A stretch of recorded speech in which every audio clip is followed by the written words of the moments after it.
I don't remember me home, and I don't remember. Hey, good morning, good evening, good afternoon, and welcome to Dreamland with Sensei Bob. I am your sensei, your griot, here to tell you a story, and this show is not for children, not for innocents, not for people who go, ooh, that's not in my, oh. It's only for people who have an open mind. You got an open mind, welcome aboard. Not, you should take off, right? And, my shows are pretty good. I mean, I've been looking at them now. I kind of zip through them. And, for a guy who has no crew, no money, no nothing, I tell a pretty entertaining story. And so here's my father.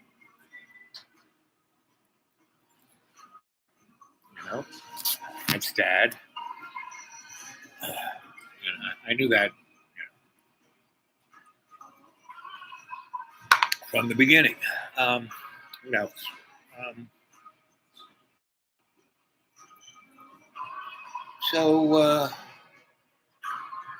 it's the same old same, And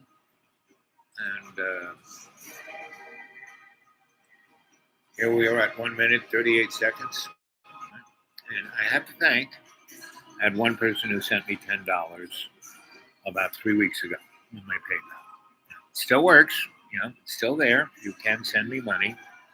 And when I ask who you're sending it to, it's the dude awake 42 at Gmail, and tell them it's a gift. This ain't, you're not paying for a service. This ain't a service. This is free of charge, but if you want to support your Sensei Bob, that would be appreciated. I have no monetization, no nothing. So, hey. So, here I am in my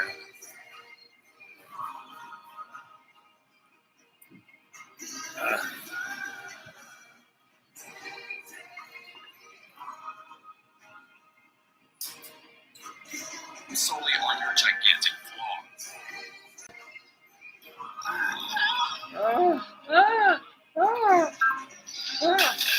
gigantic flaws. When Star Trek Discovery, Star Trek's first captain ran a loose ship and wore a tight pair of trousers, and has the distinction of somehow being both the most underrated and overrated captain in the franchise's history. On the one hand, he was a surprisingly thoughtful leader, especially considering that his show was so frequently a voyage to the planet of the heavy-handed metaphors. Death, destruction, disease, horror. That's what war is all about. Yeah, that's what war's about.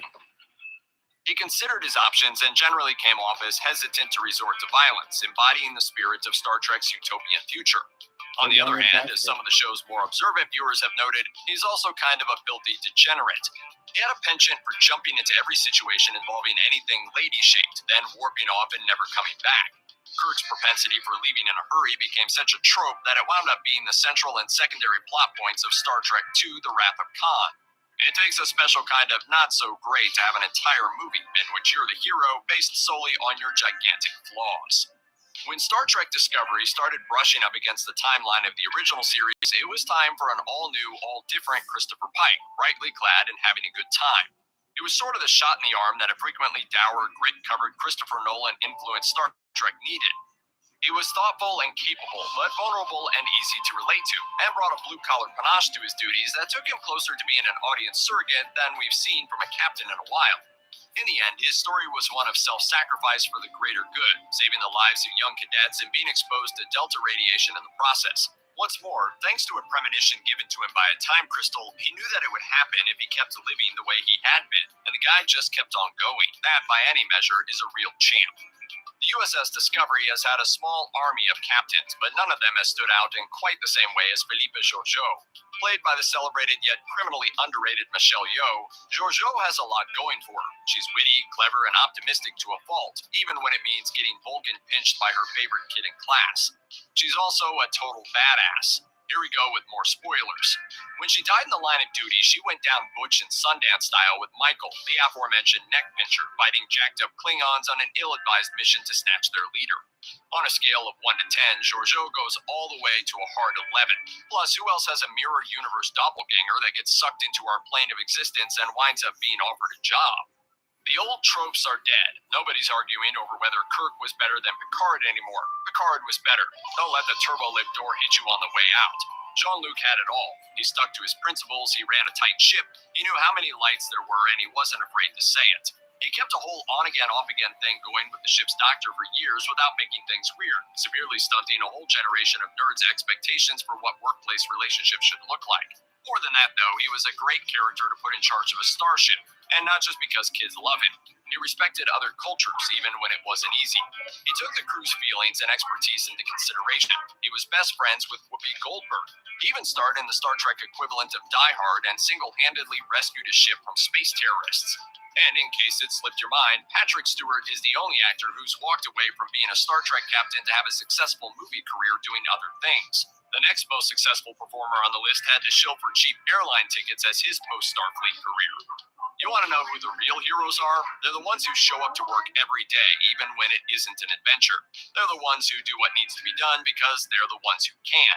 They're Captain Benjamin Sisko, commanding officer of Deep Space Nine.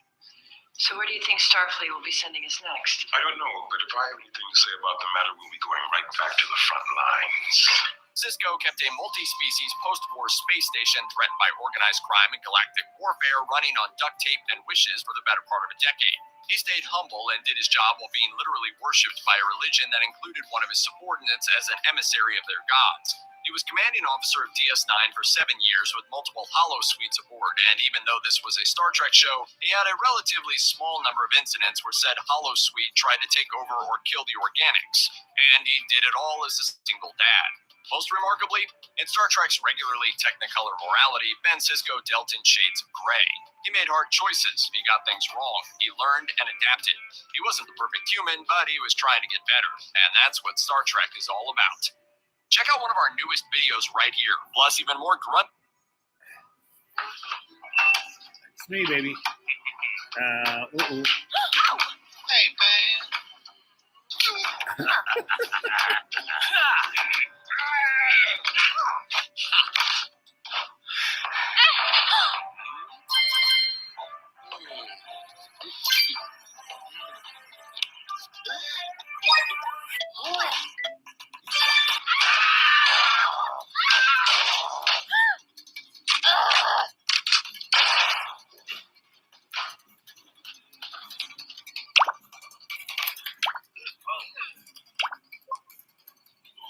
Oops. Anyway. Oh, yeah. Oh.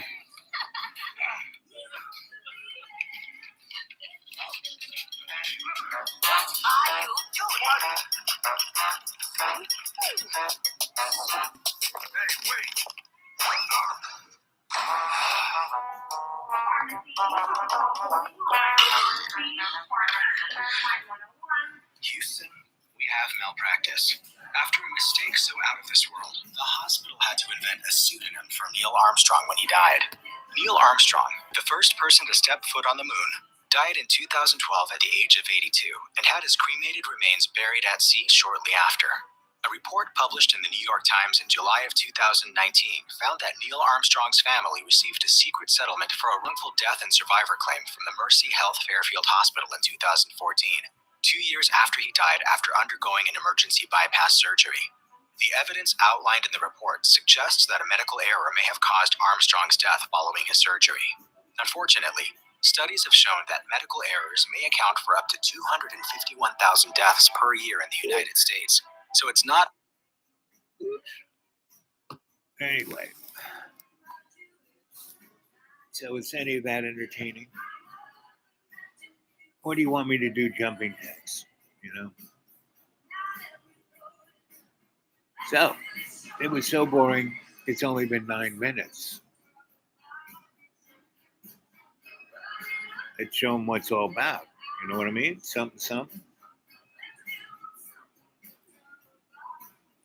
La la la. God. So I can't think of anything more to say. I've said it all up to now. I'll have to think harder. I will probably come back in the next hour and a half or two from my neighbor's porch. I might have something to say. You know, being under fluorescent light, no windows,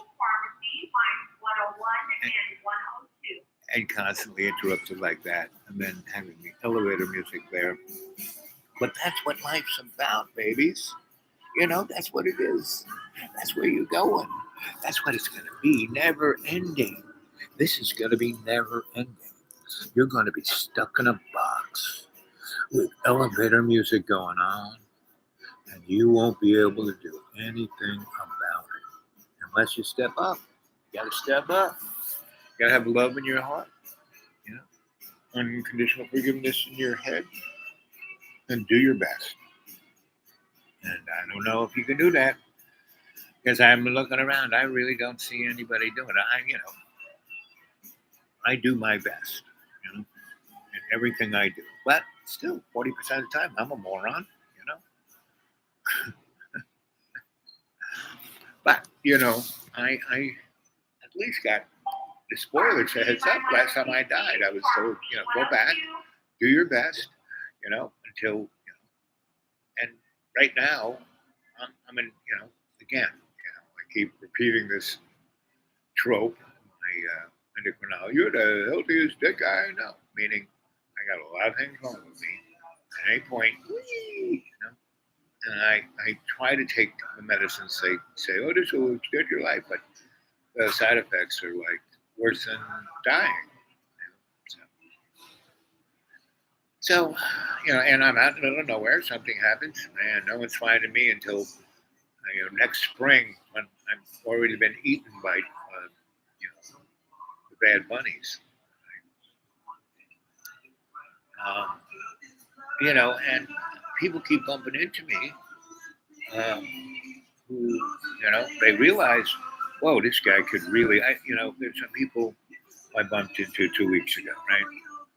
And I used my mental skills to put this person together with that person and this one over there, and then get this guy over here with the money, and they all put together an amazing big business deal. That wouldn't have happened unless I was sitting there. And they took me out to dinner twice, and they think that was like a good enough payment, Well, now little do they know that I, the whole time, had my little shamanic finger on the scale, and, let's see how it does when I'm not there. And let's see how smart they are, because I've done that the last 4 years, maybe 6 different times. Saying, it's a great opportunity. I'll do this without charging anybody anything. Maybe they'll see, and they all go, oh, you've changed my life so much. You've changed it all. Oh. And then they go away and get involved in the big deal. And they used to call me every day and ask me this, that, and the other thing. And now they're like, they're going, they're making money, and they haven't quite got it. Right? So all they're doing is digging themselves deeper into a hole. So it'll be interesting when they hit bottom. See if my phone works then. I haven't been working much. I have no money to put into it, so I haven't called anybody in a few weeks because I have no money. I mean, I could do this because if I'm near somebody's Wi-Fi, I can do it. So I had to come here anyway to get a whole bunch of this, that, and the other thing, and so I did this. I can walk up to my neighbor's, half a mile away, and that's good for me. But if he's got people staying there, I can't do it. In the last few weeks, he's had people staying there. Anyway, so that's the story. Like I said, well, thanks for that one thumbs up. More thumbs up, guys. Come on. How about some comments? No one leaves any. I mean, that's not true. A few people leave comments. Someone left a comment today. Yesterday. Anyway, I've been getting good night's sleep, boy. Oh, I've got between 8 and 12 hours of good, dreamy dreamland sleep, and have some great dreams. Somebody, every time I stumble across John, let's see what John has put up. And when I do, I always positively support John. Is that John? Is that John? No, that is First Man on the Moon. All right.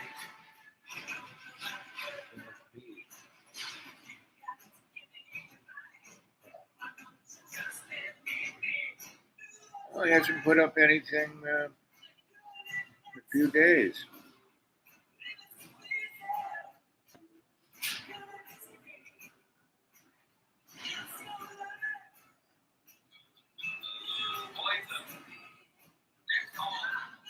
So I put up a thing saying, Next song. to that music, it's the background is John Birmingham, A-lister, movie star, amazing musician, brilliant. Ray says, I want you to really listen to those words and what they evoke. She made fun of me the whole time I was Right? making the options to change. And then somebody said, You tried to make it joke out of me acting cool. dude, does what you were doing make it? No, that's not that. Let's see. Okay, sure. Yeah, it's pretty hot out there. It's hot today. When I come back and this music plays, I'm gonna get some emotion today. So that's all I want. Yes, John took down. So some guy just kind of dissed me for She saying didn't that want John me to was be like good. a big famous person who had sex all these women. I don't want to because I know it's wrong. Having I told sex her isn't a million wrong. times fornicating's bad. Fornicating's bad. Why? Fornicating isn't bad. Fornicating, is it's just this. This is fornicating. That's a mechanical act.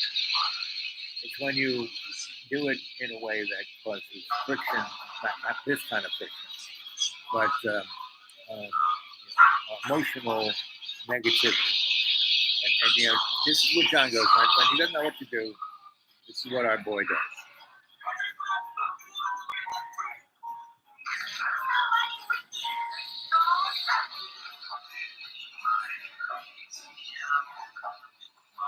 And see, that's why I call him the canary in the coal mine, because that's you.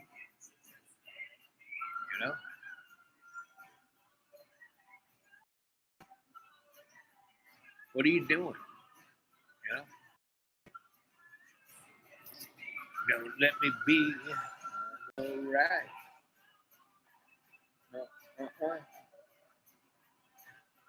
Right.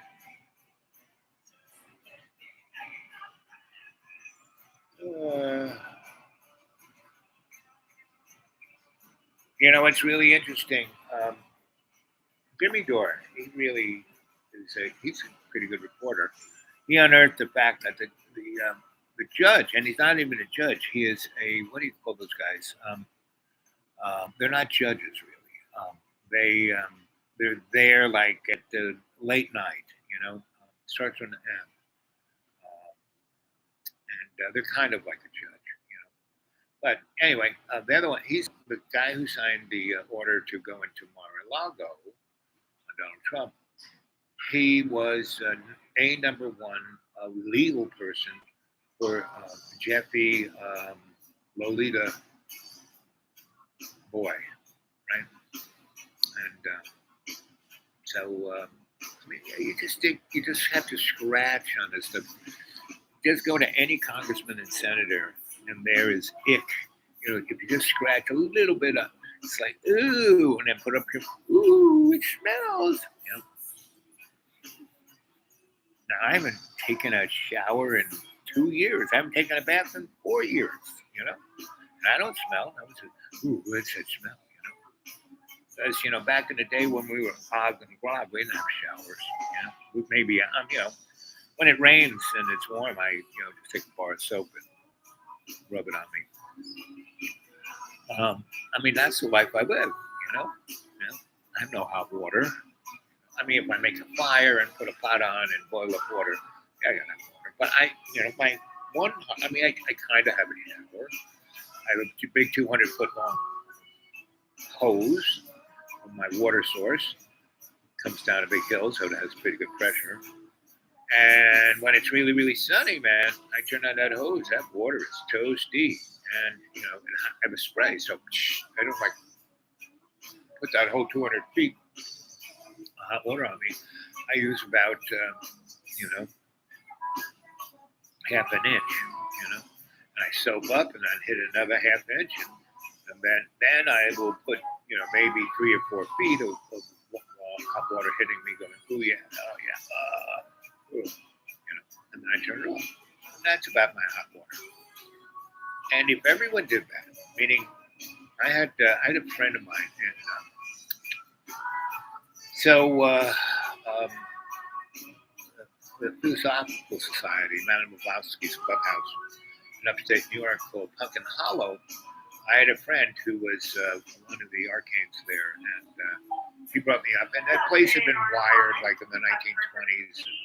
So, I spent a summer up there, and it was near Woodstock. And I used to hang in Woodstock. And I had a lot of friends, had a lot of Rainbow friends who were in Woodstock. And I worked in the music industry, and so it was a recording studio called Electric Ladyland and another one called Sun Dragon up near Tin Pan Alley. And Electric Ladyland was in the West Village, but Tin Pan Alley was a music scene. Anyway, so I had a lot of friends there, and they all kind of hung out. And Pete Seeger was a buddy of mine too, and I helped him with his Clearwater, and because he always had 2 girls on his boat, So one of my friends, who always had great product, basically, he and his family were going to take a road trip. And he wanted somebody to watch after his farm and his animals and all the rest. And so he gave me a big bag of stuff to take care of the bills and a lot of party favors. And he had a really nice house. And I had nothing else to do, so I hung out there. And Woodstock, the town itself. You come in off 17 or whatever that highway is, and come up, and there's a little strip of stores, and across the street from the strip is these hippie boys had a hairdressing salon, and a couple blocks there were some houses, and then the town was there, and a bunch of restaurants and this and that. Then on the other side there was another where the supermarket was, and that strippy strip had a kind of supermarket, and so anyway. And there was 2 places that had really great breakfast, lunch, and dinner. And you could hang out there, right?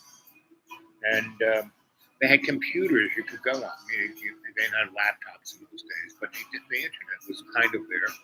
And they had a node there. And I think the guy was from Sony State University. And anyway, and it was like the community center. And it was, it was really kind of fun. So I would go down, and it was walking distance from this guy's farm. Farm was like on this hill, and you walk down about 1/10 of a mile onto this road. You walk about 2/10 of a mile on that road, and bingo, you popped out into that town. And that was kind of Woodstock. It was way out in the country, but it was a nice little town, right in the middle of it, right? There were farms kind of every which way, right? And that's why Max Jagger, he was just over there. And that's the first time I ever went to that was Woodstock. I went there as the electrician, and we were putting the show together to be in Woodstock, and the city of Woodstock and the county guy said, no, we don't want this. This is like 3 weeks before we were about to open up the door, and we had spent a month and a half making this great palace for this event because it was, being bankrolled by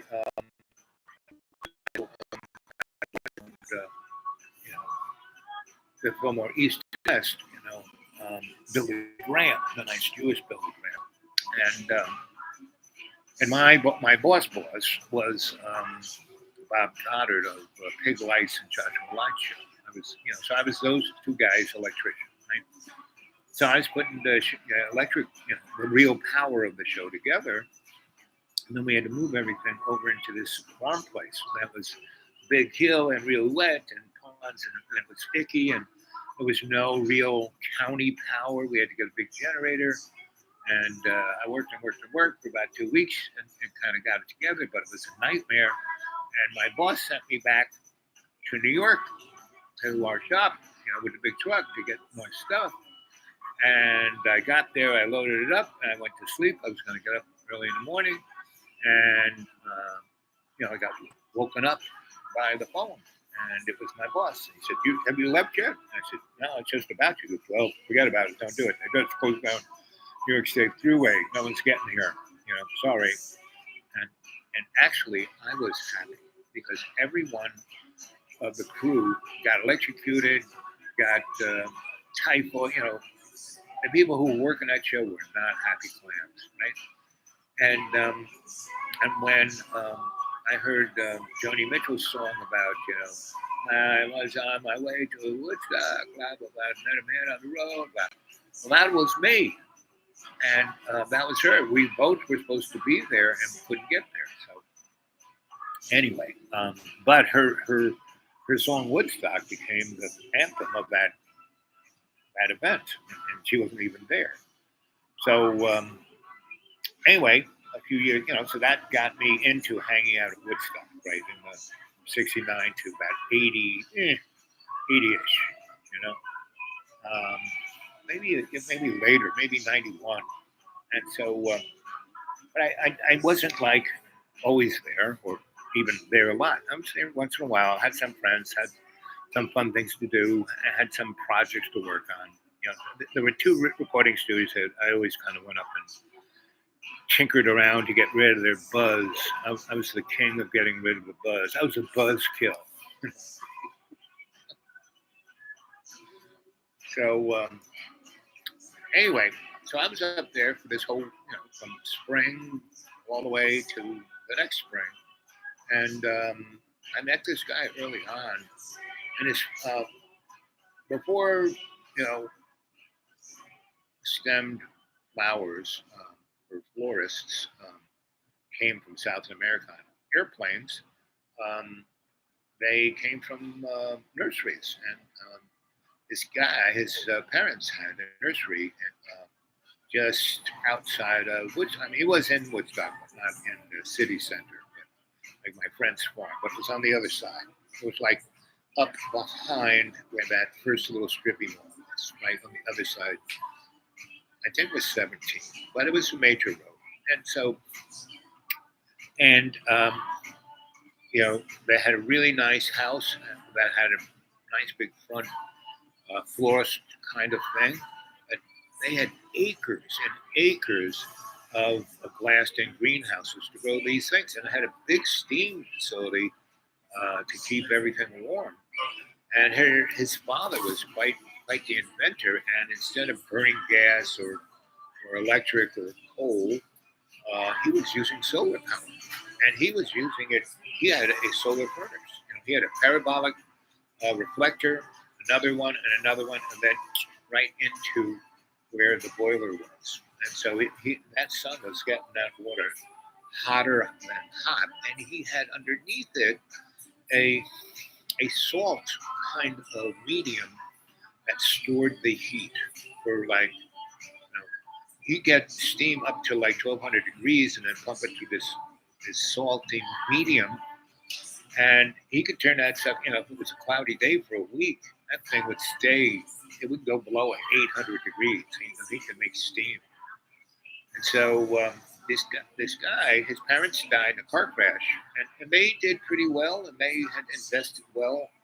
So he was the only kid, so he was off someplace, and then they died, and he came back, and he had this big, thing, and his business, and a lot of money in the bank, or a lot of money invested in things, and his father had quite the amazing shop to manufacture virtually anything. He had a Bridgeport.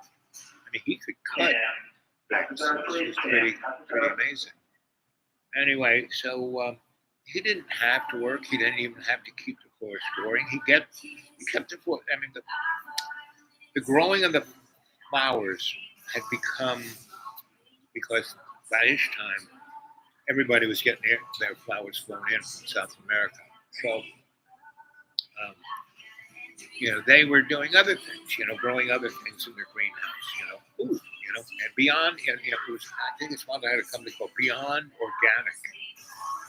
Because if you're growing organic plants just in the open air, forget about it. Your food is being tainted, by all of the crap that's coming out of the sky, all the heavy metals, all the. Why do you think everyone's dying? It's because of what our environment is in. So he had these acres and acres of this, and so he was doing that too. And the florist out front, they had flowers, but they were selling, beyond. And he was also his father was brewing proteins, and that's what we're going to start eating. I mean, this guy was so ahead of his time. His father was. This guy was the guy who built the solar furnace for his dad, right? And then he went off and did other stuff, right? I mean, he was tight with his family, but between his 20s and mid 30s, he was doing his own thing out west. And when his parents died, he came back,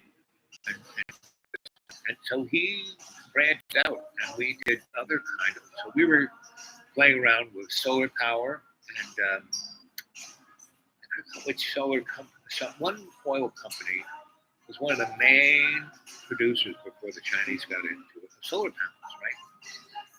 And they had a factory in Connecticut where, they would turn out, tons and tons and tons of solar panels, but,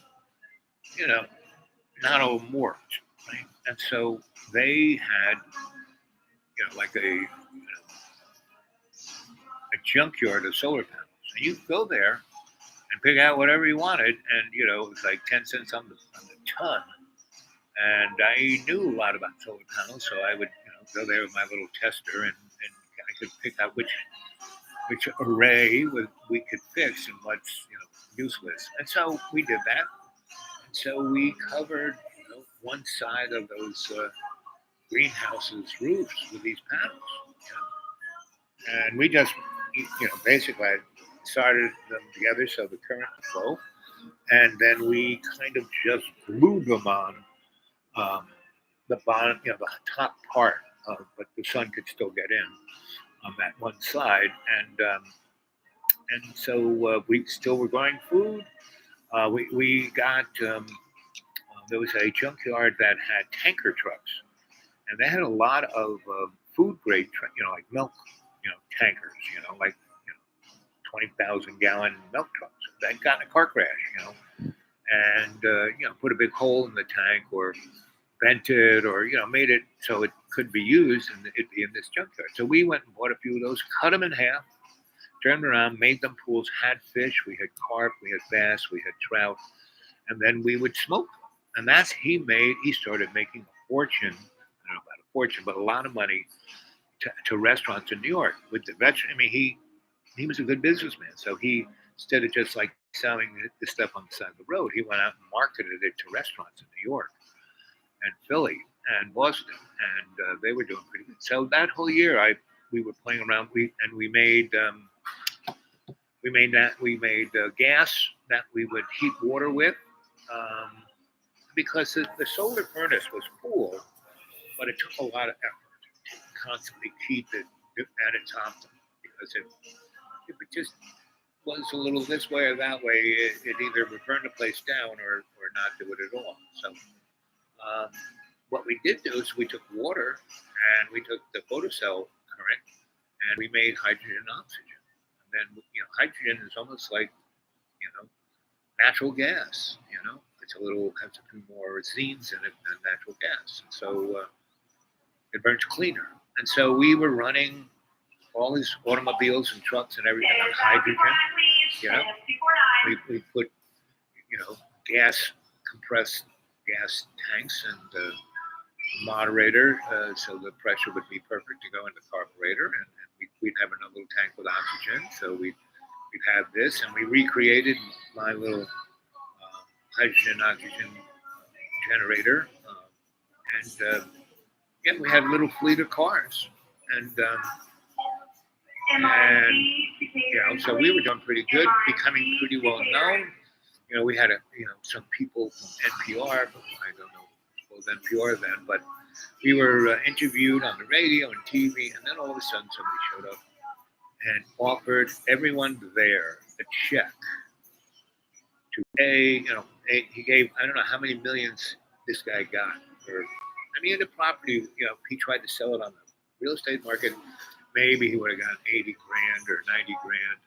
Today, maybe he'd get $1 million, but they gave him a multi-7-figure number, 8-figure number, to just sell them everything, walk away. And, they should go someplace else and play around with this, not so close to New York, not so close to the media, not so close to being seen by lots of people. And we all, the rest of us, there were, 8 people there working there. The lady who ran the front part of the thing, the business manager person. Then we had a crew of about 8, mechanically inclined people that, we were tinkering around with all this stuff. And we all got 6-figure checks, right? And that was, something that allowed me to go. Where did I go? Oh, I went to Toronto, and then I went to London, and then I went to Paris, and then I went to visit my friends in Sweden and Stockholm, and traveled a little bit out of there, and then I came back to New York, and what did I do?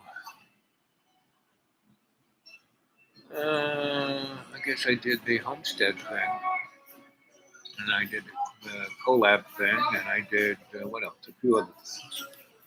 So, that's what you get when you have an interesting life. Now, if I met that guy and said, "Oh, I can't work with you because I have my job at Walmart and I can't," no, I was taking care of this guy's farm, and I met this guy, and I went over to his place, and he showed me all the stuff, and we just started tinkering, and we just bit by bit, because, it didn't take a lot to take care of a few goats, and goats take care of themselves, and,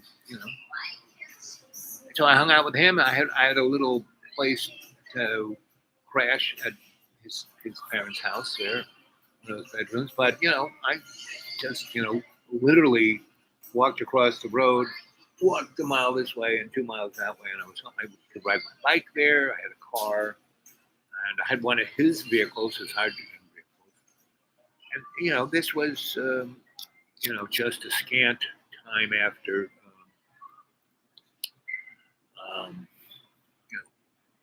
mid '80s, early '90s. Before my second wife died, and me going to Cornell. A 3-year period in there. And that's been my life. I've lived it by 3 and 8-year periods.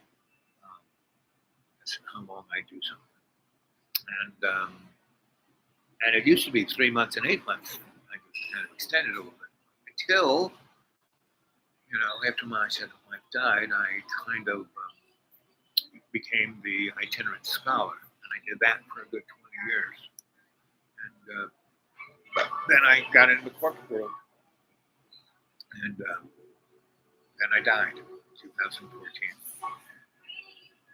And all that time, I was involved in social things, and that's one reason I hung out in Roanoke, Virginia, for a long time, because it was a microcosm of America, and it was my social laboratory of dealing with this, that, and the other thing. And I was in I was everyone's Sensei Alba, white, black, green, you name it, I was doing it. And that was a really good life, but it was disappointing because we would get things to an exciting point, and then they'd squabble over nothing, and then they couldn't, even with my negotiating skills. And that's kind of where I really sharpened my negotiating, not the corporate guys, because those guys were the bottom line. No matter how neurotic they were, you could bring it to the bottom line, and then they would go, okay. But social organizations, forget about it. It's like religion, right? Forget about it. And that's, right now, I in the last month and a half, I've stumbled into 3 different churches. And in the beginning, wow, I love you, Willie. He's so great. He's so interesting, blah, blah, blah.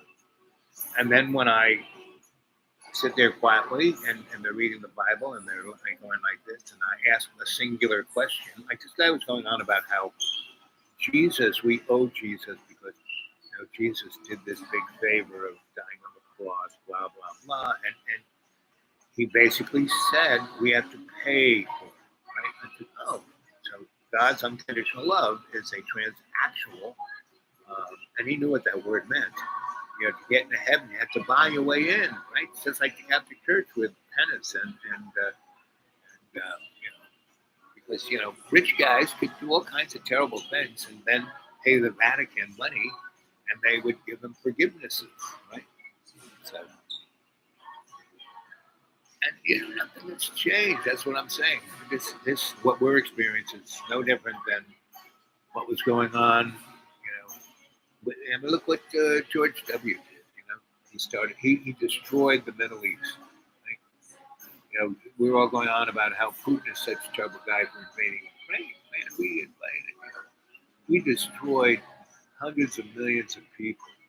We literally killed 6 million people, right? In a 20-year period. Right? And Obama was one of the biggest guys. He killed more people with drones than anybody else. So anyway,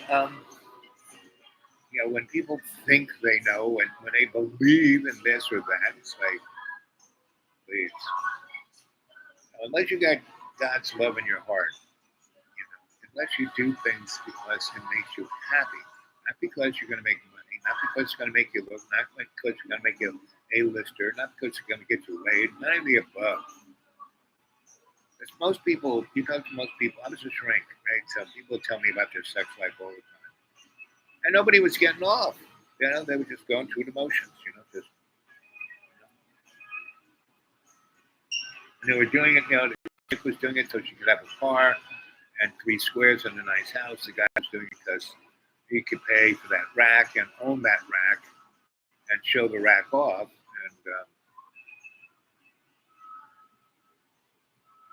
And anyway, what can I say? And I look at my brothers and sisters; they're doing that. Their kids are doing that, and the grandchildren are doing that. Everybody is about stuff. Nobody's at all about. They're all about the family and blah blah blah. No, they all talk smack. And at least black people, when black people talk smack, a friend of mine who's, I got her into all these black organizations because, I'm African American and it's Mullen Challenged, and I've been hanging out in the black scene since, I was born. I lived in Harlem. So the way black people, like when people go on about how loud, terrible black women are, no, they're just talking smack. It's like, when they clap, it's like, don't you know what I'm saying? It's white people just don't get it. They don't understand.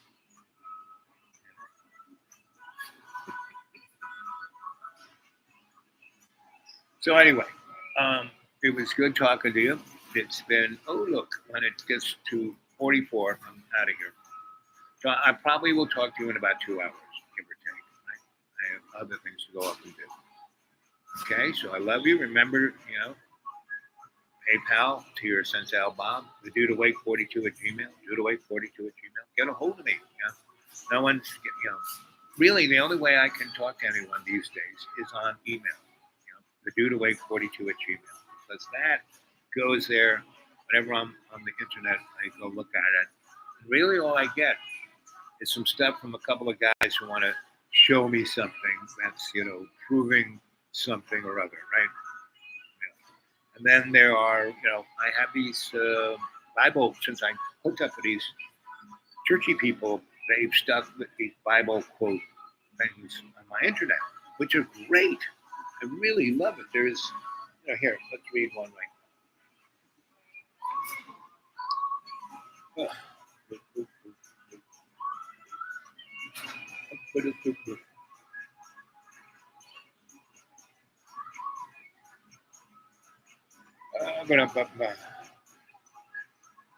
I just kind of shit this one guy sends me. It's like, really? Israel soldier, we kill little boy. Come on. Every soldier kills little boy.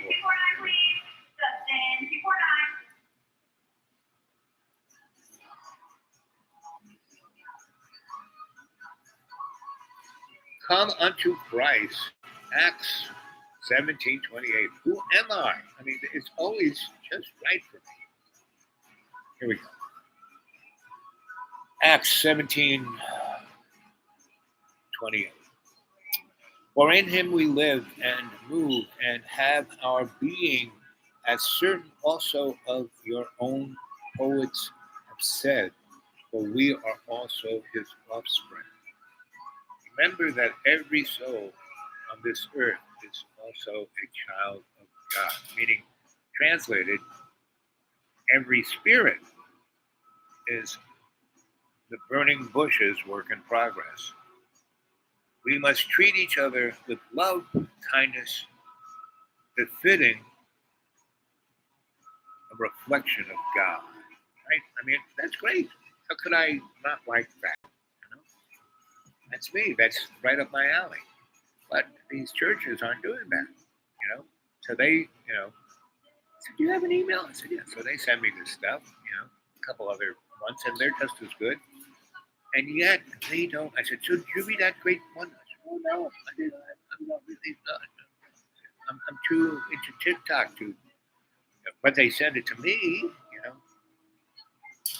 And they had a Bible study, So, I mean, I have big Bible study, right? And it's like mind control. And so this lady was going on with these little kids about how God sees everything. You can get away with it. Your mother doesn't know you're doing that. Your daddy doesn't know you're doing that. The teacher doesn't know you're cheating and lying, stealing. God does. And you're going to go to hell for life for taking that ice cream cone. It's like, huh? So.